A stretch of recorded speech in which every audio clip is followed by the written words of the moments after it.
Hi నమస్తే everyone. ఈరోజు నేను తేలిగ్గా అయిపోయి బ్రేక్ఫాస్ట్ చూపిస్తున్నానండి. రోజుకో రెసిపీ చూపించాలని ఫిక్స్ అయిపోయాను అనమాట. ఎందుకంటే ఆఫీస్కి తొందరగా వెళ్ళిపోయే వాళ్ళు కొంచెం తొందరగా చేసుకునేటట్లుగా ఇంట్లో ఉన్న వాటితోనే చూపించాలని అనుకుంటున్నాను. ఎస్పెషల్లీ మా అమ్మాయి కూడా ఆఫీస్కి వెళ్తుంది కదా, తనకు తొందరగా చేసుకునే రెసిపీస్ ఉంటే చూపెట్టు మమ్మీ అని అడిగింది. అందుకని నేను ఇవి చూపిస్తున్నాను. వారం రోజులు రోజుకొకటి చేసి తయారు చేసి మీకు చూపిస్తాను. మీకు నచ్చితే కనుక ట్రై చేయండి. చాలా ఈజీ రెసిపీస్ పెడతాను. ముందుగా కళాయి తీసేసుకుని అందులో కొంచెం 2 స్పూన్ల ఆయిల్ వేసుకోవాలి. ఎక్కువ ఆయిల్ అవసరం లేదు, తక్కువ ఆయిల్తోనే చేసుకోవచ్చు అనమాట.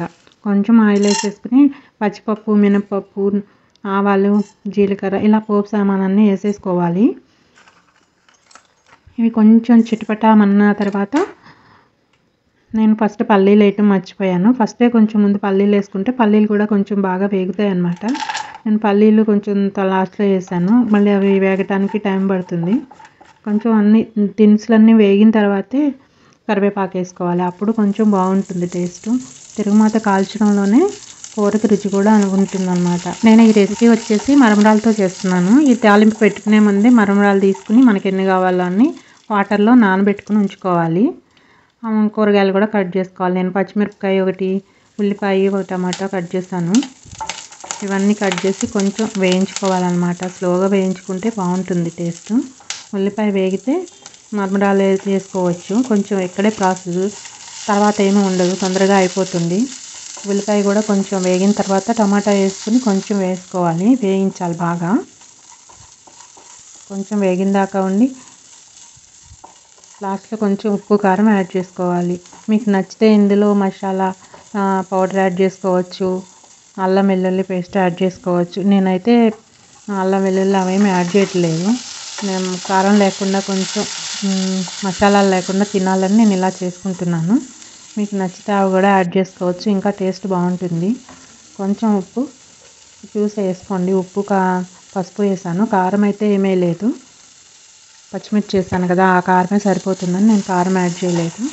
నేను కారానికి బదులు కొంచెం హెల్దీగా నువ్వుల కారం పొడి ఉంది నాది యాడ్ చేశాను, టేస్ట్ బాగుంటుందని. నేను ఒక ఎగ్ మాత్రమే వేస్తున్నాను. మీకు నచ్చితే 2-3 యాడ్ చేసుకుంటే ఇంకా బాగుంటుంది కూర. మామూలు ఏం లేదు, ఎగ్ బుజ్జిలాగా చేసేసుకోవాలన్నమాట. ఫస్ట్ మరమరాలు వేయకుండా దీన్ని తీసుకుని అన్నం ఉంటే అన్నం వేసేసుకోవచ్చు. నేనైతే మరమరాలు యాడ్ చేశాను, అవైలబుల్గా ఉంటాయని. అన్నం ఉన్నా లేకపోయినా మరమరాలు అయితే ఉంటాయి కదా అందరి ఇళ్ళల్లో, కొంచెం అందుకని గబగబా చేసుకోవచ్చు అని నేను ఈ రెసిపీ చేశాను. నువ్వుల కారపొడి, నువ్వులతో కారం చేసి ఉంచుతాను. ఎప్పుడన్నా ఇలా కూరల్లో అది వేసుకుంటే చాలా బాగుంటుంది. నువ్వులు కూడా హెల్త్కి మంచిది కదా. అందులో ఆడపిల్లలకైతే ఎక్కువగా నువ్వులు వాడతాం కదా, అందుకని నేను నువ్వుల పొడి చేసి ఉంచుతాను. ఆ నువ్వులు పడేసి కొంచెం వేగిన తర్వాత ఈ మరమరాలు నానిపోయి ఉంటాయి, ఫస్టే నీళ్ళల్లో వేస్తాం కదా, కొంచెం బాగా శుభ్రంగా పిండేసి నీళ్ళన్నీ అందులో వేసుకుంటే అయిపోతుంది. ఇంకా చాలా సింపుల్ అన్నమాట ఈ రెసిపీ. కనుక ట్రై చేయండి. ఎంత ఈజీ అంటే ఎవరైనా దీనికోసం వంట అవసరం లేదు, టైం కూడా ఎక్కువ అవసరం లేదు. ఒక 10 మినిట్స్లో అయిపోతుంది. ఆఫీస్కి తొందరగా వెళ్ళిపోవచ్చు, పిల్లలకి లంచ్ బాక్స్లో పెట్టచ్చు. కొంచెం మనకి టైం లేనప్పుడు ఇలాంటి రెసిపీలు చేసేసి పెట్టచ్చు అనమాట. హెల్తీగానే ఉంటుంది, టైం తక్కువ తింటుంది. ఇది తొందరగా చేసేసుకోవచ్చు. మీకు కనుక నా రెసిపీస్ కనుక నచ్చితే ప్లీజ్ సబ్స్క్రైబ్ చేసుకోండి. మీకు ఫ్రెండ్స్కి వాళ్ళకి షేర్ చేయండి. ఈ రెసిపీ ఎలా ఉందో కామెంట్ చేయండి. నా ఛానల్కి గ్రో అవ్వడానికి సపోర్ట్ చేయండి ఫ్రెండ్స్. అయిపోయింది. దీన్ని సర్వింగ్ బౌల్లో తీసుకుని సర్వ్ చేసుకోవటమే. లాస్ట్లో కొంచెం కొత్తిమీర కానీ పుదీనా ఏదైనా యాడ్ చేస్తే ఇంకొంచెం బాగుంటుంది. నేనైతే పుదీనా యాడ్ చేశాను.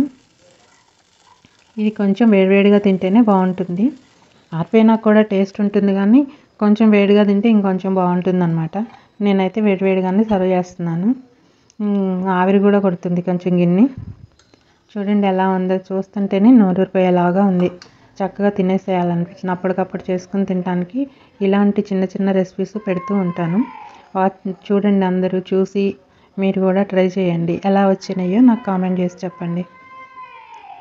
నా రెసిపీ అయితే ఇది. తింటే కనుక ఎంత బాగుందంటే టేస్ట్ చెప్పలేను. ఎప్పుడు ఎగ్ వేయకుండా చేసుకుంటాం మేము, కానీ ఈసారి నేను ఎగ్ యాడ్ చేశాను. చాలా బాగుంది. ట్రై చేయండి ఫ్రెండ్స్. బాయ్.